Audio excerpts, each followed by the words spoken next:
What do we need to be looking out for in the SWAC Media Day, and what questions are we hoping to have answered? Who are the projected standouts in the SIAC according to the coaches? And HBCUnited is in the middle of a run at the basketball tournament. Oh yeah, it's Locked On HBCU. Play my music. You are Locked On HBCU, your daily podcast covering HBCU sports. Part of the Locked On Podcast Network, your team every day.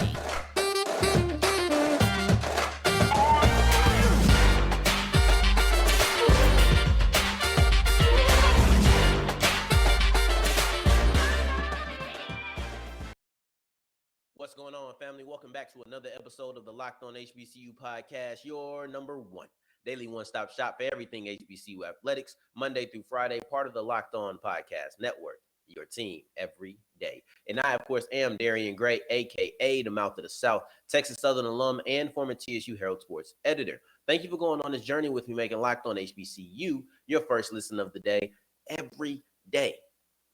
And this is day 2 of our SWAC Media Week, right? So SWAC Media Day is tomorrow. And because it's the day before it's SWAC Media Day Eve, I am going to tell you what I feel like we need to hear, some of the questions that we need to have answered at SWAC Media Day. And you have to start off in only one place, and that's the champs. When you're coming into conference days, talking about like media days, any type of gathering, you want to talk about the reigning champions, and that is Jackson State when we're talking about the SWAC. And there's 2 big questions with Jackson State, but I'm going to start off with one that's very specific. And this question is probably the biggest and most specific question that I want to know. There's some questions that are more vague, more can be applied to multiple schools, but when we're talking about specific questions, I do not believe there is a question that I want to know more to one particular person than how much offense is Travis Hunter going to play. Now, Travis Hunter was recruited. He was the top recruit in the nation, but he was also the top defensive back in the nation. That was his main position. And if you would have asked me when he first got recruited, that's what he would have played. I remember studying LSU, and Derek Stingley had that capability to play both sides, but they said they were going to make sure he got cornerback down pat and then maybe try to influence and get him involved in the offense. That's what I kind of expected when it came to Travis Hunter. That is not the case when it comes to Travis Hunter. Travis Hunter is completely going to be an athlete in college. He's going to play wide receiver and defensive back, though defensive back is his main position. Now, the reason I say all of this is because not only is he going to play it, which we saw in the spring game, we also see when he's announced at SWAC Media Day, he's a wide receiver / defensive back. So now I want to know, his main position is defensive back. How much offense is he going to play? I'm sure that Hunter will get that question. I'm sure that Coach Prime will get that question. And I'm sure that Shedeur question. I'm not so sure that Shedeur get that question, but I wouldn't be surprised if he got that question. And really that comes into the bigger question I have about Jackson State as a whole on the offensive side of the ball. Well, how much are they going to expand?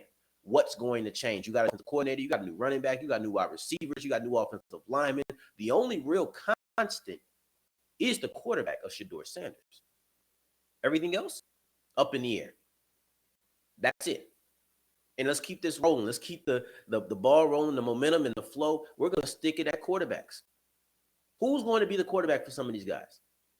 What is the result of your quarterback battles? I've yet to hear definitive answers on who's the starting quarterback for Grambling, Alabama A&M, Southern. We just seen D. Davis get announced for SWAC Media Day. To me, that was the confirmation that D. Davis is going to be your starting quarterback for Alabama State. But what about those 3 that I just named? Even FAMU to an extent. I mean, Rashawn McKay, I believe that's his job to lose. I shouldn't have just wrote it off, I think, last episode when talking about they don't have a quarterback battle. It's his job to lose, but who says he's not going to lose it? I need to know the answers to these questions. And I would assume that Hugh Jackson is going to get asked about the quarterback. Same with Dooley. I would assume these things would happen, right? Now, Alabama A&M is a more, different situation because you had the guy that everybody projected to be the quarterback. He retired. He's done with football. I think that was about a month ago. So I need to know the answers to these questions. This is something that should be asked. And this is at 4 different press conferences. by 4 different coaches. I'm not expecting any of the players to answer these questions. However, the coaches do deserve to get a question about this. Hey, have you made a decision on who your starting quarterback is? And at least put it here right now. They might not be present, but at least you can say, hey, this is my guy. Yeah, I have another offensive player here, my quarterback. This is my guy. So when they are asked this question, you should pay attention to their answer, because their answer could either say, yes, we have a guy, boom, or no, we still have it up in the air. We're still in the middle of a battle, and there's nothing wrong with that. I just want clarification on if that's what we're dealing with. Now, the last thing that I feel like we really need to be looking out for, and this might be the biggest, and that's what do the coaches think is going to happen in the SWAC? When it comes to this media day, I want to know, what are the preseason polls are going to look like? Jackson State and FAMU, I know we all talk about Jackson State, right? And that's a big talking point. They do a lot of things that get kind of nationwide coverage and is more national a lot of times. So they bring up a lot of talking points, and that's why we talk about them so much. However, let's not get it confused. There is a very, very talented team, and more than challenger, they have a peer in that East Division when we're talking about FAMU. Let's not act like Jackson State is just going to run away with this East Division. That FAMU Jackson State game in week, I guess technically 1, not week 0, but week 1, is arguably the East championship in a way. So, of course, I want to see who's going to be that team. Is it Jackson State? Is it FAMU? Who are you going to say, this is my team that's going to win the division in the East, according to the coaches, of course, who they believe is going to win. And then also in the West, that's up in the air. Dooley left Prairie View. I mean, Prairie View is going to have a new coach, but Dooley didn't leave the conference. He didn't even leave the division. Dooley's right there at Southern. Is that enough to boost them up to the top? This is Hugh Jackson's first year at Grambling. Is that enough to boost them up to the top? There's no Quill Glass. Is there going to be a surprise team? There should, I don't even say it always is, but a lot of times there's a surprise team. It's like, oh, I didn't expect them to jump. Look for that in the West. And we're talking about rankings-wise, look for that in the West. And now here goes the big one. Who is my quarterback 2? I predict that you'll have a quarterback 1 as Shedeur Sanders. He was QB2 last year as far as second team All-SWAC. I kind of project they'll do that for quarterback 1 in the first team, right? But after Shedeur Sanders, and honestly, there could be a surprise. There could be a surprise. We're going to talk about how there's a surprise in the SIAC in the next segment in this specific position. So let's not just write it in pen that Shedeur Sanders is going to be first team All-SWAC quarterback, but I do project that's what's going to happen. Now, with that being said, you're going to have a first team quarterback and a second team quarterback, which is essentially all the SWAC coaches coming together and saying, this is my first quarterback, this is my second quarterback. Who's QB2? I've heard a lot of people say Andrew Body's QB1. I've heard that. I'm not the only one, right? So I've heard more than 3-4 people call Andrew Body quarterback 1. What does it mean? Are we going to say he's quarterback 1 in the SWAC, or is he going to be QB2? That's what I'm looking for, because when you're looking at first team and when you're looking at first team and second team All-SWAC in the preseason, these are the coaches telling you who they believe are the best players at their positions. We're not even talking about the superlatives of offensive player of the year and defensive player of the year. We're only talking about the actual all-conference teams. That's telling you who they think the first and second best player is at the quarterback position. I'm assuming Shedeur Sanders is one of them, if not number 1. Who's going to be number 2? That's all up in the air. I'm throwing my hat in the ring for Andrew Body, but y'all already know I'm Texas Southern biased, so that is what it is. But these are the things that you need to be looking out for at SWAC Media Day. Who's going to be your quarterbacks? Who's quarterback 1 and quarterback 2? And then when it comes to Jackson State, how much do we actually expect Travis Hunter to play on the offensive position? And how much is that going to add to the ever-changing offense that they've curated during this offseason?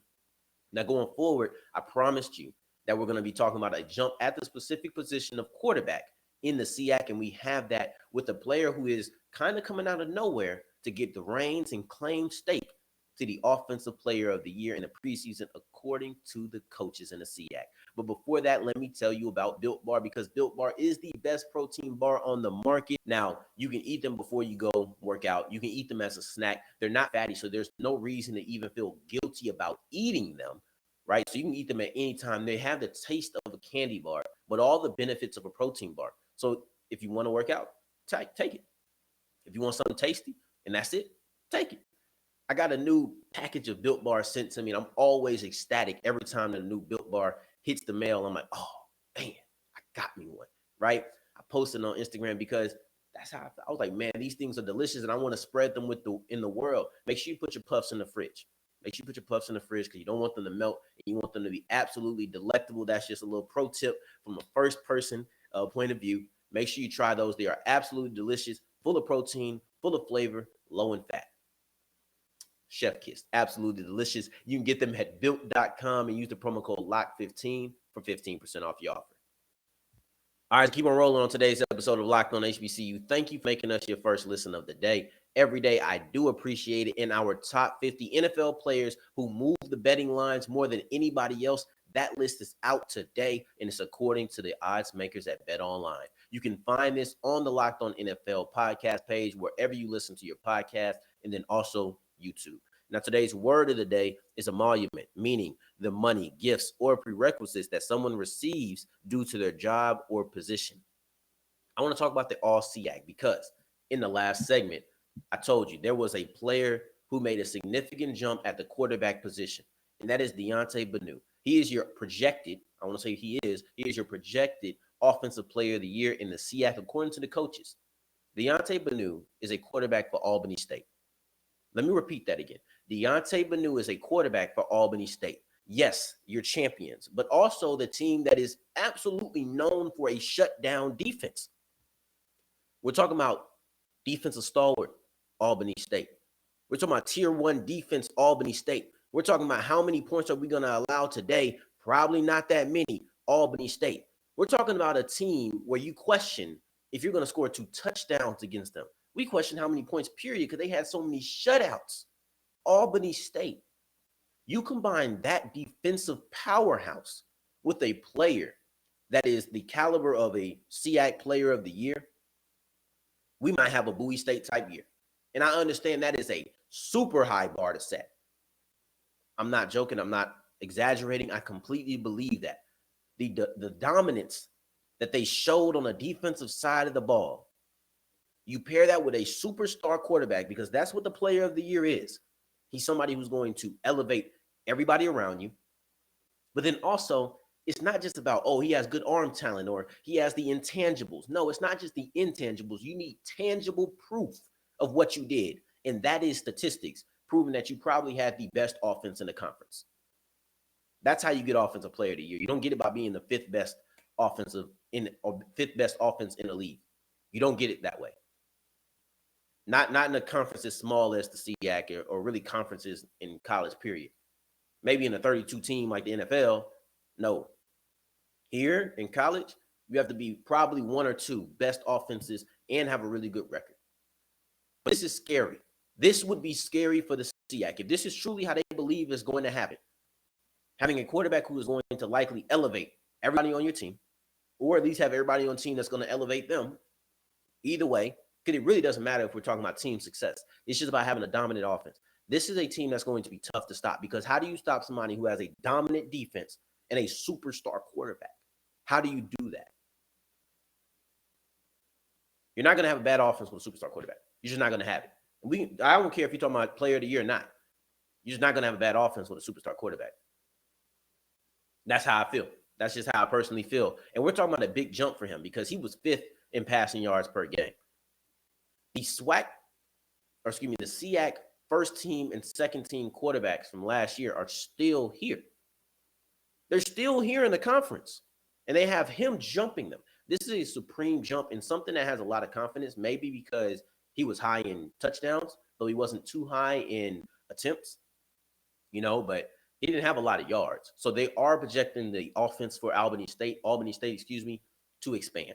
And I think that's very, very interesting. And moving to the defensive player of the year, who you actually might have projected would come from the defensive stalwart that is Albany State, actually comes from Lane College. And that's Andrew Farmer. He's a defensive lineman. He was second team All-Pro last year, second team All-Conference last year. That put a little chip on my shoulder, because I led the league in sacks. I really want to talk about SWAC. Clearly, it's SWAC Media Week, and my mind is all on SWAC. Led the team in SWAC. No. Andrew Farmer led the conference in sacks at 11.5, and he got second team All-Pro. To me, that's confusing. I didn't watch all the games, But just purely looking at the stats, you lead the whole conference in sacks. And you second team. It's one of the most valuable disruptive stats. I don't care what you're saying I'm going to be this year. Last year, you disrespected me. Last year, you didn't give me the proper praise that I deserve and earned. So now I'm coming for you. I'm not even going to prove you right. I'm going to take that Defensive Player of the Year award. That's my mindset on it. Because you didn't give me the praise when I led the conference in sacks. But now you want to say, oh, I'm going to be this, that, and the third. No, I was this, that, and the third, and the fourth last year. Y'all didn't give me the proper due. Second team. I know that's I'm taking it personal, right? But that's the type of motivation that I would take from that. Now, when you're looking at the All-SIAC teams, not just the superlatives, you're looking at Albany State with the most. They had 5 players on that first team. They had 8 on the second team, 13. Nobody comes close. When we're talking about standouts within the conference, nobody comes close to Albany State. So let's not even discuss that. Because they are star-studded, and we see why they're projected to win their division again and likely win the conference, though they didn't have that as far as what they projected in this list. So we see that. But then you have Miles, who they only have 4, and they're all on the first team, so that's good. But when compared to some of their peers, they don't have as many standouts, which really tells me it's the core, it's the sum of the whole team, which is a completely different situation. So let's acknowledge that. But then also you see Savannah State, you see Fort Valley State, even Lane to a certain extent, they all have 5.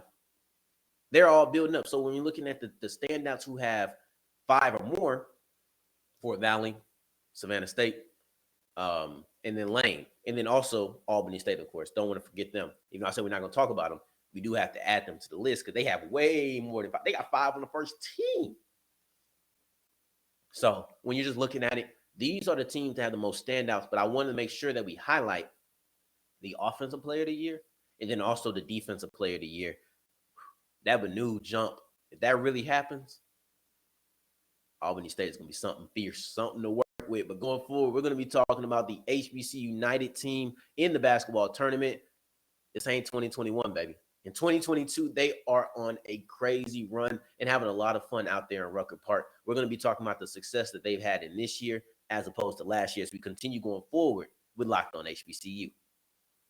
Before we wrap up today's episode of Locked On HBCU, just a quick note that Shedeur Sanders did give up half his emoluments as far as his salary and everything to donate to Jackson State. And I thought it was a big move. And it's something that a lot of people note when saying he's not really money hungry. He has enough money he can do without that big time contract. So we're just going to talk about that. He did donate that to Jackson State to make some upgrades. We're not going to make that a point, but I did want to at least just note it a little bit.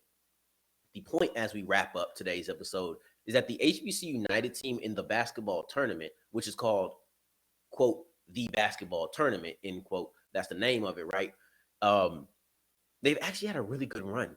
As opposed to last year's season, this is their second year in the basketball tournament, and there's been some big-time improvements, but there's also been some big-time changes, not just for the team, but just in the tournament, just in the way that the format of the tournament, because last year there was 4 brackets, there was 4 divisions. It was very much like the March Madness, 64 teams, 4 brackets, 16 teams in each.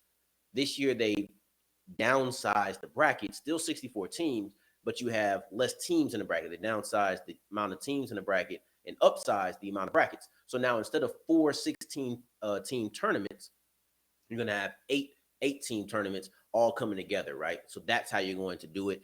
It's one that's interesting, but I think it's had some advantages specifically for a school or a team like HBCUnited, because last year they were the 13th seed.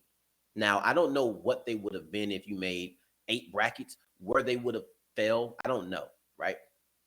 But I will say that they got that advantage this year because instead of being a big time underdog, like you were facing a team that for sure should have beat you. Like you were a 13 seed, 13 seeds going against, I believe that was the 4th seed. The 4th seed is supposed to win that game 9 times out of 10. I say 8 times out of 10. They were the significant underdogs in that game. Now you look at this year with 8 divisions or 8 brackets, 8 teams, they were actually the number 4 seed. So instead of going against the 4th seed, they were the 4th seed. Now, how does that change things? See, now they're not going against a 13 seed, so they're not big time advantage, but they're going against a 5. They're the slight favorite. When you look at those matchups where you're 1, maybe even 2 apart, it's like it can go either way. but you are a slight favorite. You are expected to be the better team at number 4. And they actually had a really tough game in that. They went against Skip to Malou, and it came down to the Elam ending, which is basically whatever team is winning at the end of the first timeout under 4 minutes, they're going to be the team that sets the final score. So let's say I'm up 2-0 and it's the final time. I have to get to 10. Everybody has to get to 10. So it's whoever's leading plus 8 is how they're going to do the math to see what the final score is. Now, they had that advantage, but then they kind of went cold. They kind of went cold in that, and Skip to Malou was able to get up, and they were up 72 points. They only need to get to 75. So they're up at 72, and HBCUnited was one basket, if it's a three-pointer, one basket away from seeing another first-round bounce. Because last year they got bounced in the first round. That's okay, but this year it's like, we want more. They ended up going on an 8-0 run. Malik Trent had a three-pointer at the end of the game to sink it. And it's in Rucker Park. Forget all of that. It's in Rucker Park. Like, this is one of those venues where this is a legendary venue where I highly doubt any of those team members or most of the people who are there will be forgetting that performance, because this isn't just a regular blacktop. This is Rucker Park. Now, it's not simply because that they had a slight advantage that they went against the number 1 seed in YGC, a team that's funded by Marcus Smart, Defensive Player of the Year in the NBA. They beat that team too, and they beat them quite handedly, right? So they were kind of dominating that game, and they ended up winning by 7 points. Now, remind you, I just said Elam ending is whatever the top team had plus 8. So either they dominated the end, which wasn't the case. They were the top team at the end of the first timeout in the 4 minutes, but you had to be that plus 8. They won by 7. That's a big time margin when you're talking about just Elam endings, in my opinion. And Malik Trent didn't stop. He took that momentum because it was the next night. He took that momentum from that game, winning 3, and he led the team in points in the next game. And now they're going to be going up against the number 2 seed. And this is exciting because you had that game where you're the favorite. They probably won't be the favorite ever again as far as seeding goes. But now you're going to go in against the number 2 seed. So that game is actually going to be tonight at 7 Central on ESPN Wednesday. So I'm recording this Wednesday morning. It is Wednesday the 20th.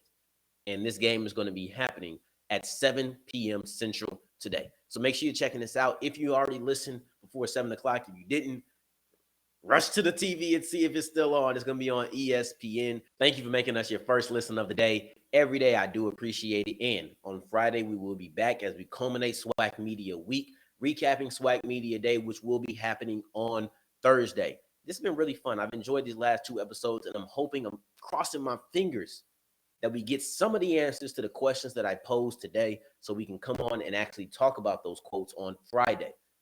Now, for your second listen of the day, make sure you're checking out all of our conference shows. Locked on ACC, friend of the show, Candace Cooper. Locked on SEC with Chris Gordy, and more. Our conference shows are doing great. We are considered a conference show, so go support our brothers and sisters in the Locked On Podcast Network. In the meantime, in between time, though, if you're looking for me, you can find me on Twitter at South Exclusives. Until the next time that we hear each other, family, take care, stay blessed. Peace.